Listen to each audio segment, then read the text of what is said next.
Okay, so this is the start of the multimedia topic or chapter in the textbook, and the first topic is 7.1, which is characteristics of multimedia systems. This is for the information processing and technology subject, so it's not as in-depth as the industrial tech multimedia subject.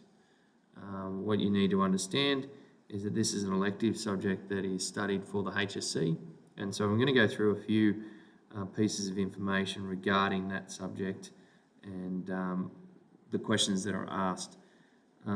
This topic or this elective isn't always studied by students.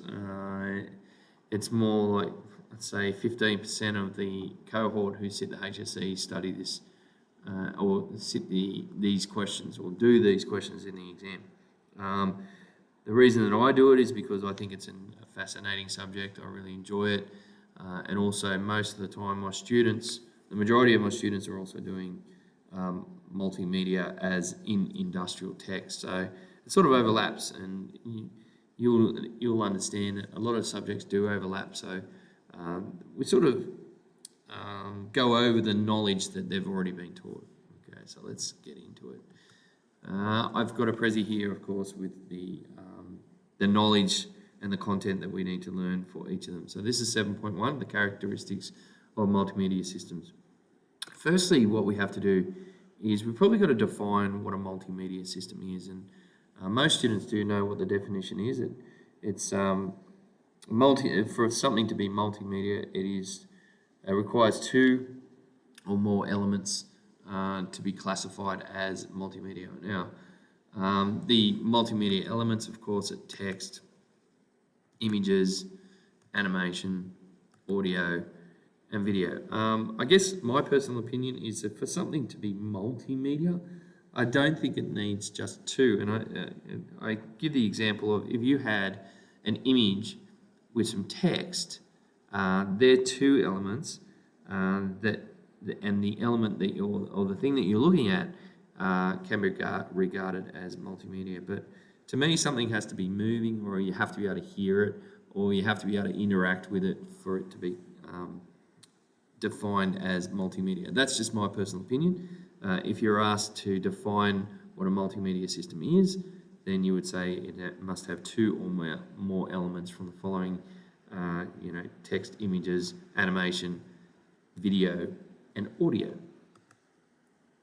Next part of this is looking at text and the types of text that we have. So we have text, of course, hypertext, and numbers. Now, text is, we talk about screens should not be overloaded with text when we're doing designing for multimedia products. But there's two types of text, or two types of font we have. We have serif font, which means a piece of font has feet. If we look at this image here, you can see that these text or these fonts have feet, little feet. So if you take the A, for example, it's got little feet at the bottom of it, the Y's got them at the top, and the A has a little one pointing there, and then you can see the K and so on, all the way through. So the I's got the little feet at the top. So this is a serif font. The common serif font is Times New Roman.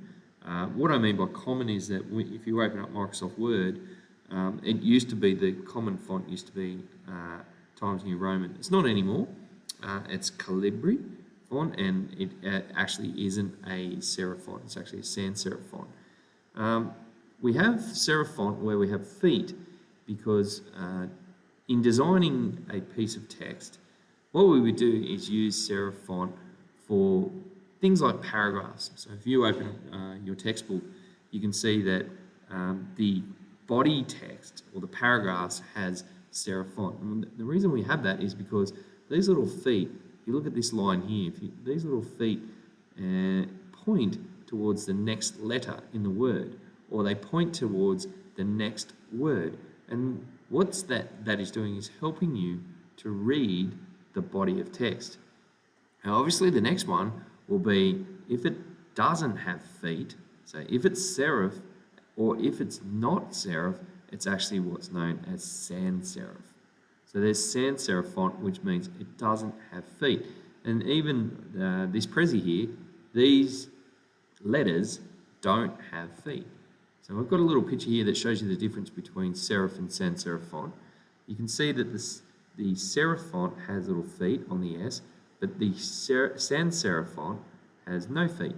And what that means is we use sans serif font for headings. We want to make something stand out. So in good design, if you look at textbooks or you look at just a simple page in your text, you will actually see that the headings should be sans serif, so they shouldn't have any feet, so they stand out more. And the body text or the paragraphs should be serif font, so that they have feet, so they help you to read it. Then we have hypertext. Now, hypertext is defined as being able to move from one document to another. So the links are called hypertext. And of course, the last one we have numbers, which we can define them as numerals. And if you're following along and taking notes from your textbook, you can see the little blurb that it says about numerals. Then we have audio, which is another part of multimedia. I'm going to go into a lot of detail about audio because audio, I think, is a fascinating part of this course where what I'm doing is actually producing audio by vibrating my vocal cords and producing sound, which is vibrating the air. That air is vibrating enough so that it comes out of your headphones or out of your speakers, enough to vibrate the air, which then in turn vibrates your eardrum, and your eardrum then, or your brain converts that vibration into sound. So it's pretty amazing. So audio is, as I said, it's sound, and it needs to be, in order for it to be on a computer, it has to be digitized. And there's a very specific way that audio is digitized compared to something else. It's not just used a video camera and taken a number of shots per second so that we get the idea of movement, but it's actually, we do things like sampling, and I'll talk about that later. The different file extensions, by the way, you need to know the different types of file extensions for audio and video, animation, and also text. So we'll talk, and also images as well. So you need to know the different types of file extensions so that you can recognize them. So we have WAV, we have MP3. These are the common types of audio files. And then if we move on to images, images are made up of a whole heap of pixels. Now, everyone knows this because, when a lot of the time people have used Paint before and zoomed in and changed pixels and things like that. So pixels are what a visual representation of images on a screen. But when you put them all together and you work out the height multiplied by the width, that is actually what's known as resolution. So height times width, and the number of pixels going up a screen multiplied by the number of pixels going across the screen, the height times width, is the resolution of a screen. So you can imagine if you've heard things like 1080p or 1024 by 768 is the pixel height and width, or we have really small images like 640 by 480.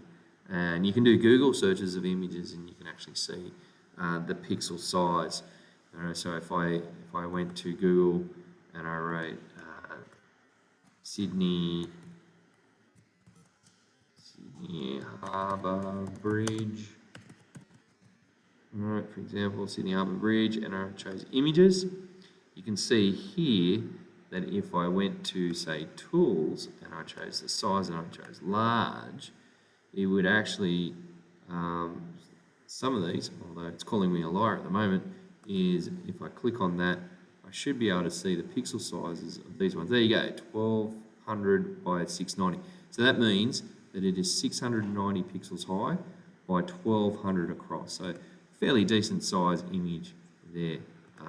If I open that in a new tab, you can see that that's a fairly decent size image. I can zoom in on it, of course, and the pixels won't get distorted or anything like that. So that's a bit of a characteristics about multimedia and resolution in images.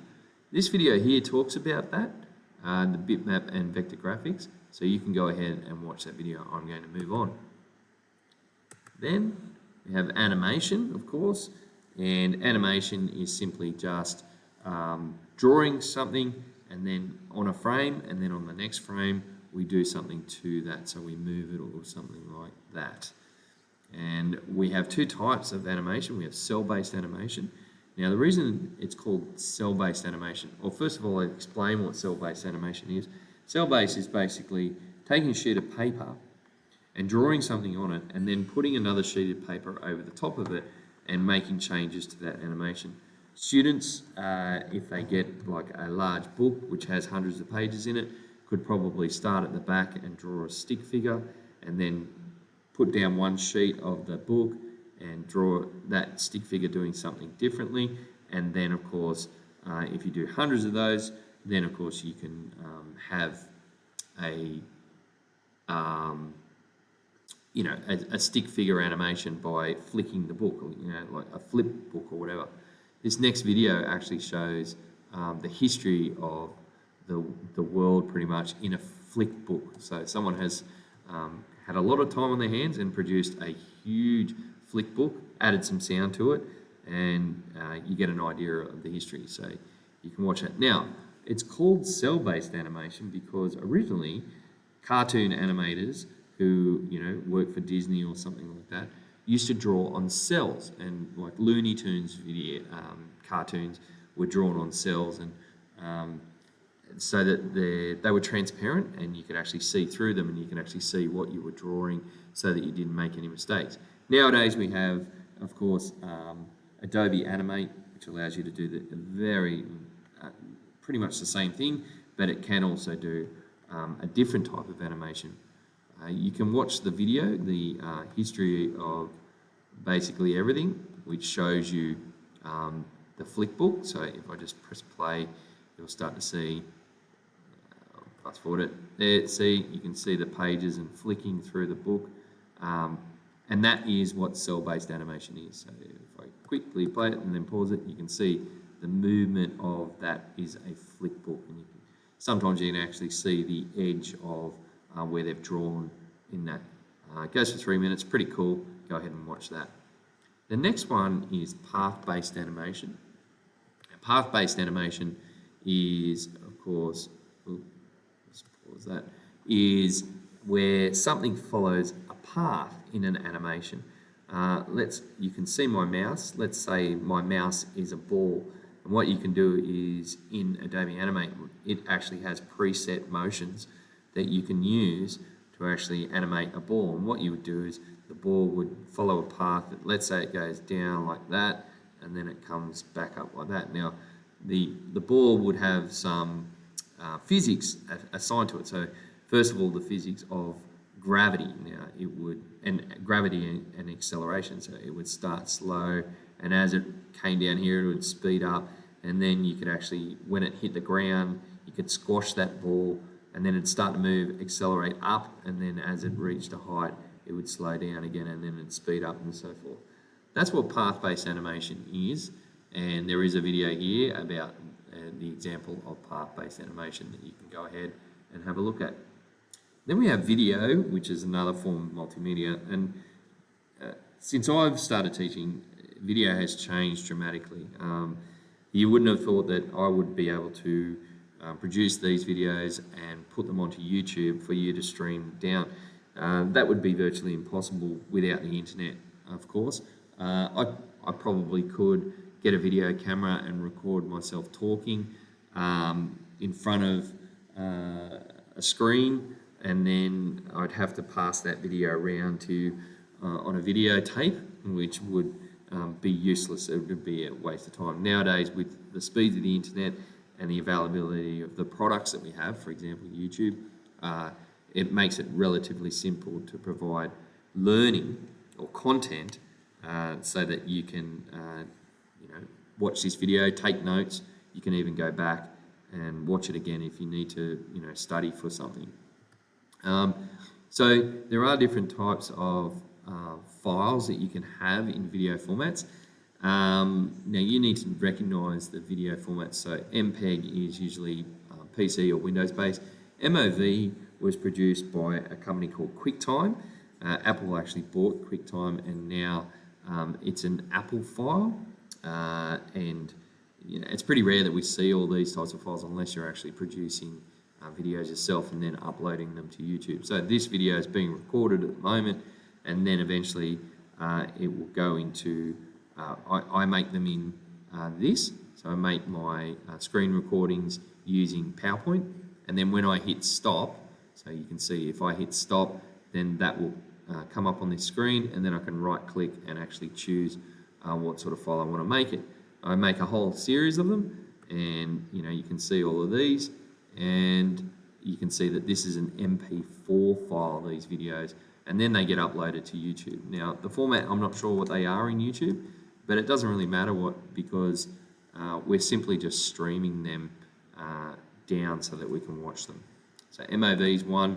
We also have AVI, also MP4, which is the one that I just showed you then, and it's all got to do with compression. And then we have another one called DivX, which when I was much younger, DivX was the movies that we wanted to download and watch, because they were much higher quality, but they were smaller file sizes. So that's one that you can talk to your parents about. Maybe they knew about it, or maybe you even knew about downloading videos from the internet and watching DivX files in the past. Then we have how do we actually produce multimedia? Well, we've got to print it in some way or display it in some way. Now there is a topic coming up, the 7.3 displaying in multimedia, and I'll go through a lot more detail the display types of things, but you've got to think of the things that display are screens, and I've got a couple of videos coming up that explain how a screen works. So we've got to know what a CRT is, what an LCD, what a plasma is, what an OLED LED is, and then some really cool videos out there, so I'll point you in the right direction for those ones to learn how those screens work. The next one, of course, is speakers.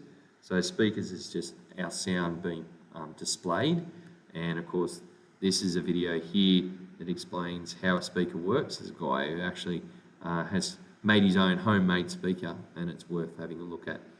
Just an interesting fact, if you're listening to me on headphones at the moment, if you plug those headphones into a microphone jack and you grab the right headphone, most of the time that is a microphone. So it's just, microphones are speakers in reverse, so you can actually talk into them. I don't have to worry about that. I've got a microphone on these headphones that picks up me talking, and of course if I move it closer you can hear it, or if I move away the microphone, you can tell that I'm actually using microphone. But previously I never really had microphones available for students to record audio, so we just would use the right earbud as a microphone when we needed to record sound. We also have interactivity. Interactivity is when you go online, what you can do. And we used to have just the internet, and people would create web pages and you would just be able to look at them. There are still web pages out there like that. But then we had what's known as Web 2.0. A lot of people have heard that terminology, Web 2.0. And what Web 2.0 meant was not version 2 of the web, but actually the interaction between the internet and yourself. Classic example is status updates in Facebook. That's interactivity, where you're able to actually put your status or upload your Instagram photos is interactivity. I do have a video here which it's designed for people who are bored, and there's 27 random, fun, weird, funny, cool websites to have a look at, and a lot of them are interactive, so you can go ahead and watch that video and maybe open a few of them. I have found a lot of them, because they are classified as games, are usually blocked on school Wi-Fi, so you might want to do them at home and just have a look at a few of them. Some of them are pretty cool, some of them I think it's not worth having a look at, but you'll get the idea of interactivity by looking at them. Okay, so the next part of this is the hardware demands by multimedia systems. Of course, when you ever talk about multimedia, you're always talking about file sizes, and also the speed in which you can actually display your multimedia. So we need fast processing to be able to, create, but also watch our multimedia presentations. We also need large primary storage because we're going to get into the how big file sizes are very soon, and you can very quickly understand why you need such large file sizes. We also need high resolution screens. Remember, I defined resolution as the number of pixels across multiplied by the number of pixels up, or height times width. And of course, the more resolution you have, the smaller the pixel, the more detail you can have in it. That just brings me to this website, which is called GigaPan. All right, and GigaPan is a website where it stitches images together. I'm not sure whether it's going to load or not, but go and have a look at, say, the panoramic images of GigaPan. It's a bit slow loading, I'm not sure why, but it's basically, if you look at images for GigaPan, that might help us out. If you look at this one, you could, is it going to work? Link in a new tab. Yeah. Nice preparation here. Anyway, no, it's not going to work, but have a look at the GigaPan website. It's pretty crazy how big the images are and how many pixels they are and stuff like that, and how high resolution they are. Also, you need quality speakers to produce the sound, so that means that you need a number of channels. They talk about channels in speakers, and you can also YouTube some sound test ones like 5.1 surround sound testing, which is really interesting as well. And you need the latest disk drives. Now, I've done a video on disk drives. It's back in information systems I talk about, and I talk about the latest disk drives, so you can go and have a look at that. But you should know, the latest disk drives these days aren't actually a disk; they're actually chips, and you need to know that now that we have, SATA drives and things like that, and why they're a lot more safer and a lot more smaller in size, but they're getting there, they're getting bigger. And then, of course, we talk about image storage. Now, in order for us to store an image, we have to understand one thing. First of all, we need to look at a pixel. And if I get up on my screen a pixel, so images and choose a pixel, not a Google pixel, by the way. Just where can I find? Here we go. So let's have a look at this. Okay, so let's say these are all pixels, these little squares, all right? So not a high resolution image because it's, not many pixels, and you can see there is, it's pixelated, but, that's, I probably should have done, what I should have done? Let's have a look at 8-bit Mario. All right, so let's see. Perfect. Here we go. Right. So you can see here, this is 8-bit Mario, and he's made up of a whole series of pixels, and he's really small. And you can tell just by looking at this that his mustache is only 4 pixels long. 1, 2, 3, 4, and maybe a little bit up here around here, and that's his nose. And so you can recognize his features. In fact, when you look at this, you can tell just by the pixels that would be, say, his ear, or maybe this is his hair with his ear inside the hair or whatever. There's his nose. We don't even have a pixel change color for his eyes, but we all recognize this symbol as 8-bit Mario. Now, what does that mean, 8-bit Mario? Well, we talk about pixels in terms of image storage. And what we have to understand is that an image is stored in a frame buffer. And so the bigger the image, the more frame buffer you need in order for your computer to access it. So it's very important that we do understand what happens with an image. But then if we look at how an image is stored, if we go to the textbook and we look at, let's zoom this in. All right, so zoom this into here. We have the file size of an image is the horizontal multiplied by the vertical pixels multiplied by the bit depth, right? Now, the bit depth is relevant to or related to the number of colors. Now, if you look at our Mario, right, he's got a number of colors here. Let's say he is represented or able to be represented by 8 colors. Now, I know that 2 to the 3 is 8. So 2 to the power of 3 is 8. Now, the bit depth of representing 8 colors is 3 because it's 2 to the 3. And if we have a look at our textbook, you can see that the bit depth bits per pixel, 2 to the 3 represents 8 colors, right? So, and you can see that 2 to the 3 equals 8. So the bit depth is 3. And what a lot of students do is they muck that up where they have examples of what is the file size in kilobytes of a black and white resolution of 640 by 400. Well, the bit depth is 1 because bit depth is 1. The number of colors it can represent, black and white, is 2. So 2 to the 1 equals 2. So that means that the bit depth is 1. So the horizontal multiplied by the vertical multiplied by the bit depth is 640 multiplied by 400 multiplied by 1.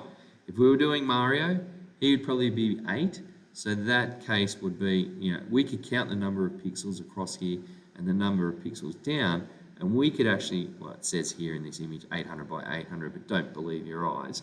We could actually say, all right, it's probably 20 by 10.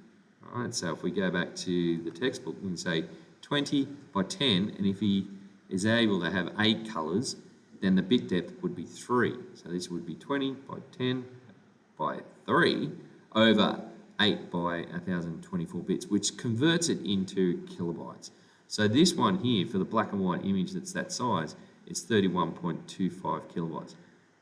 That doesn't really matter these days because we can get USBs well over a gig. Like if I pick up a 2 gig USB left in my classroom, I think, oh, that's a tiny little one, and I've got a 64 gig micro SD that I use in my GoPro. So that's nothing, but it starts to add up. And you can imagine that this is one image, right? So horizontal multiplied by vertical multiplied by bit depth, that's just one image, and that's the file size of that image.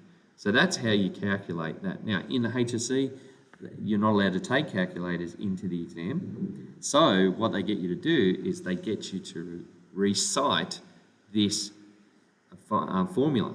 And they even say in the question, if they ask this question, they'll add on the end, demonstrate or show the formula for calculating the file size. In your answer, do not calculate the answer, so you don't even have to. So you get marks for this. And if you put this in, then that's fine, but they don't give you any marks for that because you can't calculate it. I mean, no one's expecting you to spend, and I'll be honest, that would take me 10 minutes to work out exactly that result. So, but of course, with a calculator, it wouldn't take that long. So that's how you calculate the bit depth and the file size of an image. Right, so, and it says, look at the table. So I've just shown you that table.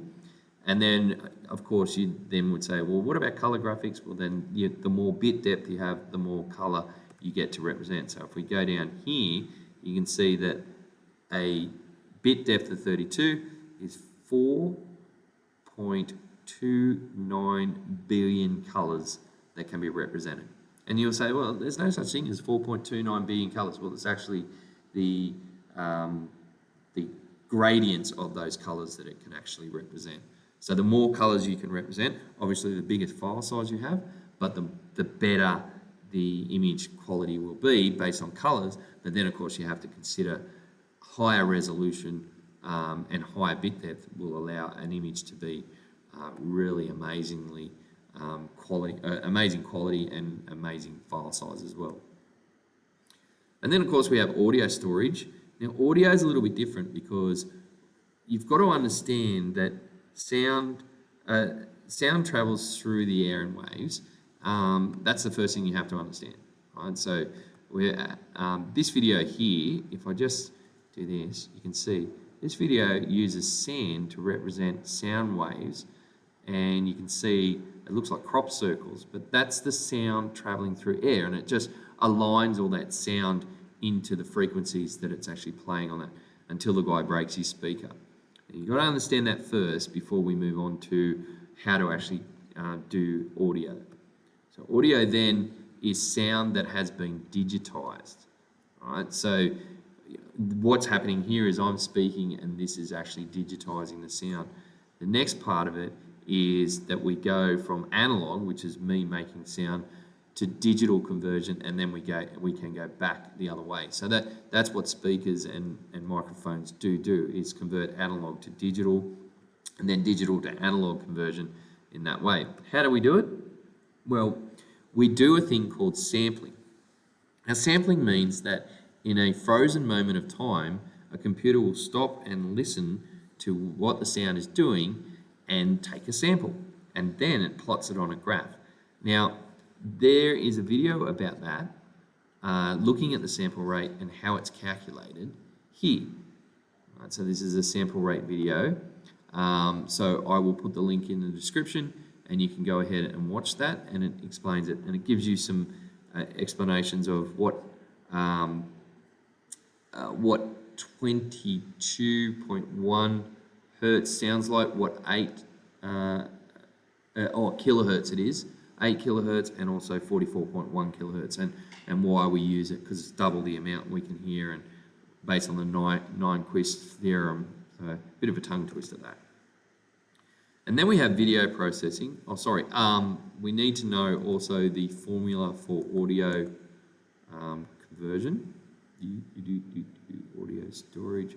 So there we have the, you can see here 44. We can hear this rate, and you probably just watched that video, and it's in a table here. And then we have the analog to digital conversion, and then the file calculation is sample rate multiplied by sample size, multiplied by time, multiplied by 2. So there are so 44.1 multiplied by the sample size is 16, multiplied by the time in seconds, multiplied by 2 bits. So it explains all that in the textbook if you want to read why it converts it into 2 bits data transfer. So here's an audio track. A WAV file is 42.4 megabytes. That's usually what happens on an audio track or on a CD, is in a WAV file. And USB is usually an MP3 file as well. Then, of course, we move on to video processing. And we need to know, we capture video by using a video capture card, which is what's happening right now. And then we need to know the frame rate. Now, frame rate is measured in FPS, frames per second. And I've got a little video here which you can go ahead and watch, which explains what the difference between 120 FPS versus 30 FPS in a flipbook type animation. It's quite clever. It's a bit of an advertisement, which is pretty cool, but you'll get the idea of the different types of frame rates. In table 7.4, it does go into detail about the frame rates. So 30 frames per second is most refresh rate of monitors, and we'll get into that in the display section of this. 7.3 is about display, so we'll do that. 8 frames per second is what a human can pick up as an illusion of motion, so we can actually tell that something's moving. Then we have 12 for cartoon animation. 24 is what Adobe Animate's default is, and it's also the film speed for some motion pictures. Gaming is it can be up around 60 frames per second for gaming as well. It's an interesting fact to know. And then I've got a couple of examples of animation processing and also animation history. We have morphing. Now, the morphing video didn't work. I'm not sure why. It's old, but here is a classic example of what morphing is. Morphing is taking one image, which is the baby, and then morphing it into another one, which is the cat. And I do have a program called, we need to go to all, it's actually called WinMorph, which is a free program that you can download, and it actually can create morphing videos. So you take the girl and you draw around circles and say, this is what I want you to turn and convert into that one. So that's an example of what WinMorphing is. The next part of this is, of course, the people in multimedia systems, and your textbook has the types of people that we have, like content providers, systems designers, project managers, and also technical staff. So you need to take some notes on that, and then we'll move on to providing you with some homework as well.